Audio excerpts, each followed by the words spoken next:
হজরত ঈসা আলাইহিসসালাম কিভাবে হাজার হাজার বছর আগের মৃত মানুষের মাথার খুলির সাথে কথা বলেছিলেন। সেই মাথার খুলি মৃত্যুর পরের জীবন সম্পর্কে যা বর্ণনা দিল তাতে ঈসা নবী অবাক হয়ে গেলেন এবং সেই মাথার খুলিটি কিভাবে জীবন্ত হয়ে উঠল সেই ঘটনা আজ আমরা জানাতে চলেছি।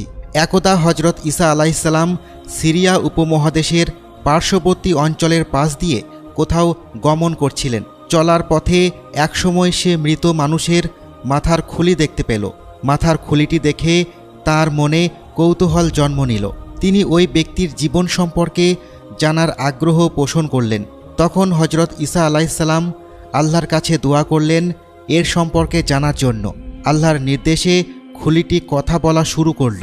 ঈসা আলাইহিসসালাম বললেন, আল্লাহর আদেশক্রমে তুমি আমার সকল প্রশ্নের উত্তর দাও। অতঃপর খুলিটি থেকে আওয়াজ আসলো, লা ইলাহা ইল্লাল্লাহু ঈসা রুহুল্লাহ। হে আল্লাহর নবী, বলুন আপনি কি জানতে চান, আমি সকল প্রশ্নের উত্তর দিতে প্রস্তুত।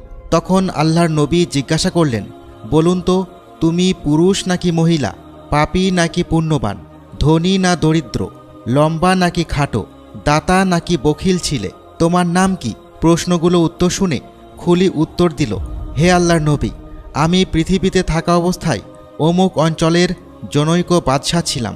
আমার নাম ছিল জমজমা। আমি নেককার বান্দা ছিলাম। আকৃতিতে আমি অতিশয় লম্বা এবং অসংখ্য ধনসম্পদের মালিক ছিলাম। আমার জীবনে কখনো কোনো দুঃখ কষ্ট ছিল না। লাল বর্ণে সজ্জিত সুদর্শন ৫,০০০ যুবক আমার গোলাম ছিল। ৫০০ সুদক্ষ সুরেলা গলার অধিকারী গায়ক ছিল। তাদের গানের সাথে সাথে হাজার হাজার নর্তকী নৃত্য করত। আমোদ প্রমোদ ভোগ বিলাসিতায় মগ্ন ছিলাম, যা বলে শেষ করা যাবে না। যখন আমি মৃগায় বের হতাম, আমার সাথে জরির পোশাক পরিহিত ১,০০০ অশ্বারোহী এবং ৪,০০০ সাদা পোশাক পরিহিত শিকারী গমন করত। আমার আগে পিছে সবসময় ৪,০০০ গোলাম থাকত। দিকবিদিক রাজ্য জয় করে হাজার হাজার রাজা বাদশাহকে আমি আমার অধীনস্থ করেছিলাম। রূপে গুণে ধনে দৌলতে আমার সমকক্ষ কেউ ছিল না। আমি হাজার হাজার ক্ষুধার্তকে খাদ্য দিতাম, ভূমিহীনদের ঘর বানিয়ে দিতাম, বস্ত্রহীনদের বস্ত্র দান করতাম। তবে এত প্রাচুর্য ঐশ্বর্যের মাঝেও আমি ছিলাম অজ্ঞ। আমি সর্বশক্তিমান সব কিছুর মালিক আল্লাহ তাআলা সম্পর্কে জানতাম না। আমি অগ্নি পূজা করতাম। এরপর হজরত ঈসা আলাইহিসসালাম আবারও জিজ্ঞাসা করলেন, তুমি কবে মৃত্যুবরণ করেছ, কী রূপে তোমার মৃত্যু হয়েছে এবং তোমার মৃত্যুর সময় মালাকুল মতের কেমন চেহারা দর্শন করেছ, আমার নিকট সব কিছু ব্যক্ত করো। জমজমার খুলি পুনরায় উত্তর দিল, হে আল্লাহর নবী, আমি কয়েক বছর পূর্বে মৃত্যুবরণ করেছি। সেই জামানায় নবী ছিল হজরত ইলিয়াস আলাইহিসসালাম। তিনি আমাকে সদা সত্য ধর্ম ইসলামের দাওয়াত দিয়েছিলেন, আল্লাহর দিকে ফিরে আসার উপদেশ দিতেন, কিন্তু তখন আমি তার কথা শুনিনি। একদিন প্রচণ্ড গরমে আমার খুব খারাপ লাগতে শুরু করলো। আমি ঘরে গিয়ে শুয়ে পড়লাম। আমার শরীর ক্রমশ খারাপ হওয়া শুরু করলো। কোনো কিছুতেই শান্তি অনুভব করছিলাম না। দেশ বিদেশ থেকে অসংখ্য চিকিৎসক আমাকে চিকিৎসা দিতে আসলো। কারো চিকিৎসা কোনো ওষুধে আমার উপকার হলো না। অজ্ঞহীন অসার দেহ বিছানায় পড়ে রইল। একদিন হঠাৎ এক ভয়ানক আওয়াজ কানে আসলো। কেউ বলছে, জমজমার জান কবজ করে দোজখে নিয়ে যাও। মুহূর্তের মধ্যেই মালাকুল মত নামের ফেরেশতা আমার সামনে হাজির হলো। আমি এর পূর্বে কখনো এত ভয়ঙ্কর ও বিরাট আকৃতির কাউকেই দেখিনি। তার মাথা আসমানে গিয়ে ঠেকেছে, পা দুখানা জমিনে, কয়েকটি মুখ তার। তা দেখে আমি ভয়ে জড়সড় হয়ে গেছিলাম। হজরত ঈসা আলাইহিসসালাম বললেন, তুমি কি তাকে জিজ্ঞাসা করনি কেন এতগুলো মুখ তার? খুলিটি বলল, হ্যাঁ করেছিলাম। সে জবাবে বলেছিল, আমার সামনের মুখ দিয়ে আমি মুমিনদের জান কবজ করি, ডান পাশের মুখ দিয়ে আসমানের অধিবাসীদের জান কবজ করি, বাম ও পিছনের মুখ দিয়ে কাফের ও মুশরিকদের জান কবজ করার আদেশ দেয়। তার সাথে আরও কিছু সংখ্যক ফেরেশতা ছিল। তাদের কারো হাতে আগুনের তরবারি, কারো হাতে আগুনের গুর্জ বা কারো হাতে আগুনের তীব্র শিখা।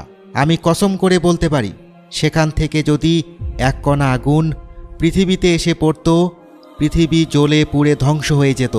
সেই সব ফেরেশতারা আমার শিরা উপশিরা ধরে টানতে লাগলো, আমার আত্মা টেনে হিঁচড়ে বের করতে লাগলো। আমি তাদের কাছে আগতি মিনতি জানালাম। আমার প্রাণের পরিবর্তে আমার সমস্ত ধনসম্পদ তাদের দিয়ে দিতে চাইলাম। এটা শুনে এক ফেরেশতা আমাকে জোরে থাপ্পড় মারল। তাতে আমার চেহারা বিকৃতি বিভৎস হয়ে গেল। তারা বলল, হে হতভাগা মূর্খ, তুই কোথায় শুনেছিস আল্লাহর ফেরেশতারা কাফেরদের প্রাণের পরিবর্তে তাদের থেকে ধনসম্পদ গ্রহণ করে থাকে? অতঃপর আমি তাদের বললাম, আমি নিজেকে পরিবার পরিজন সহ সবাই আল্লাহর পথে নিজেদের উৎসর্গ করব, তাও আমাকে ছেড়ে দাও। তারা আল্লাহর ফেরেশতা, লোভী নয়, তারা ঘুষ নেয় না। যখন আমার জান বের করে নিল, আমার এত পরিমাণ কষ্ট হচ্ছিল যেন হাজার হাজার তরবারি দিয়ে আমাকে একসাথে বেত্রাঘাত করা হচ্ছে। আমার জান বের করে নেওয়া হলো। অতঃপর সবাই আমার লাশ অন্ধকার কবরে রেখে আসলো। কবরের মধ্যে পুনরায় আমার দেহ প্রাণ সঞ্চার করা হলো। আমি তাকিয়ে দেখলাম চারিদিকে কেবল অন্ধকার। চারিদিক থেকে মাটি এসে আমাকে ভীষণ চাপ দিচ্ছিল। সেই কষ্ট বর্ণনাতীত। দুনিয়ার কেউ জানতেও পারল না কি হচ্ছে আমার সাথে। এরপরই দুনিয়ায় আমার দুই কাঁধে অবস্থানকারী কিরাবান কাতিবিন দুই ফেরেশতা উপস্থিত হলো। তারা বলল, দুনিয়ায় ভালো মন্দ যা করেছ এখন তার ফল ভোগ করো। এই বলে তারা চলে গেল। তাদের পর মুনকার নাকির নামক দুইজন ফেরেশতার আবির্ভাব হলো। তারা দেখতে অতি ভয়ঙ্কর ছিল। তারা আমাকে প্রথমে জিজ্ঞাসা করে, তোমার প্রতিপালককে? আমার এই প্রশ্নের উত্তর জানা ছিল না। তাদের এই ভয়ানক আকৃতি দেখে আমি প্রচণ্ড ভয়ের মধ্যে যাচ্ছিলাম। তাই তাদের খুশি করার জন্য বললাম, তোমরাই আমার প্রতিপালক, তোমরাই আমার সব কিছুর মালিক। তারা আমার উত্তর শুনে গজরে উঠল, আমাকে আগুনের গদার দ্বারা আঘাত করল। এতে আমার শরীর চূর্ণ বিচূর্ণ হয়ে মাটির সাথে মিশে গেল। কিন্তু এবার আমি মৃত্যুবরণ করলাম না। তারা আমাকে টেনে তুলল, আবার পূর্বের রূপে ফিরিয়ে দিল। এইবার দ্বিতীয় প্রশ্ন জিজ্ঞাসা করল, তোমার দিন কি? এই প্রশ্নের উত্তরও আমার জানা ছিল না। আমাকে আবার জিজ্ঞাসা করল, তোমার নবীকে? ভয়ে ভয়ে উত্তর দিলাম, তোমরা দুজন। এইবার তারা আরও ভয়ঙ্কর হয়ে উঠল। আগুনের গদার দ্বারা একের পর এক আঘাত করতে লাগলো। আমার দেহ মাটির সাথে মিশে গেল। কবরের ভয়ঙ্কর আযাব নেমে আসলো আমার উপর, কিন্তু মৃত্যু ঘটল না। হে নবী, বিশ্বাস করুন, দুনিয়ায় 400 বছর আরাম আয়েশ করেছি, কিন্তু কবরের এই একদিনের আযাব আমার নিকট দুর্বিষহ হয়ে উঠল। ফেরেশতাগণ একের পর এক কঠিন শাস্তি দিয়ে চলে গেল এবং বলে গেল, আল্লাহর গজব তোমার উপর কিয়ামত পর্যন্ত চলতে থাকুক। কিছু সময় পর ওই ফেরেশতাগণ আবার ফিরে আসলো। তারা আমাকে নিয়ে আকাশের দিকে রওনা হলো। মুক্ত আলো বাতাসে কিছুটা স্বস্তি লাভ করলাম। ভাবলাম এইবার বুঝি আমার মুক্তি হলো, কিন্তু সেই রকম কিছু ঘটল না। অদৃশ্য থেকে এক গম্ভীর কণ্ঠে আওয়াজ আসলো, এই পাপিষ্ঠকে দোজকে নিক্ষেপ করো। তখন দোজকের ভারপ্রাপ্ত মালিক ফেরেশতা উপস্থিত হলো, পূর্বের ফেরেশতাদের তুলনায় আরও বেশি ভয়ঙ্কর।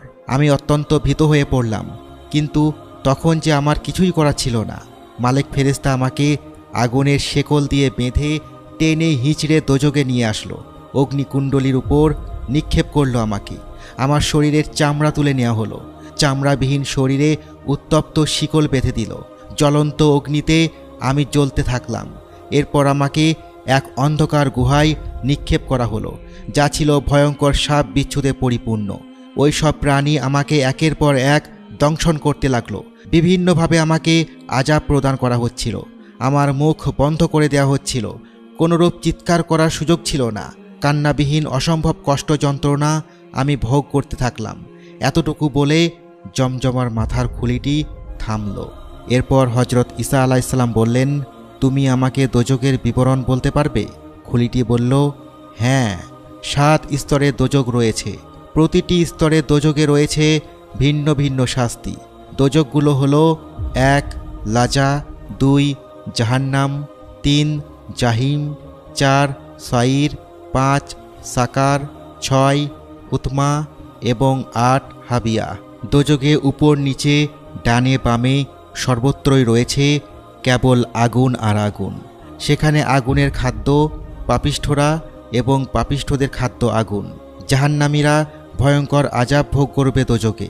তারা কষ্টে যন্ত্রণায় চিৎকার করতে থাকবে, ক্ষুধা তৃষ্ণায় আর্তনাদ করতে থাকবে, কিন্তু তাদের কিছু খেতে দেওয়া হবে না। জমজমা আবার বলল, হে আল্লাহর নবী, তারা আমাকে পূর্ববর্তী স্থান থেকে একটি আগুনের গাছের নিকট নিয়ে আসলো।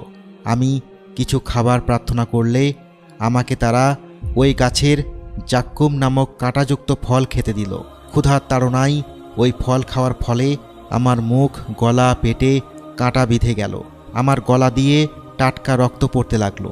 এত যন্ত্রণা ভাষায় প্রকাশ করার মতো নয়। আমি তাদের কাছে একটু পানি চাইলাম।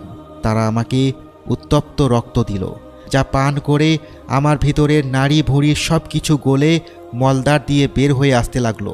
আমি তাদের কাছে এ আযাব থেকে মুক্তি প্রার্থনা করলাম। তারা আমাকে বলল, হে পাপিষ্ঠ, তুই সারা জীবন যে অন্যায় করেছিস তার শাস্তি তোকে পেতেই হবে।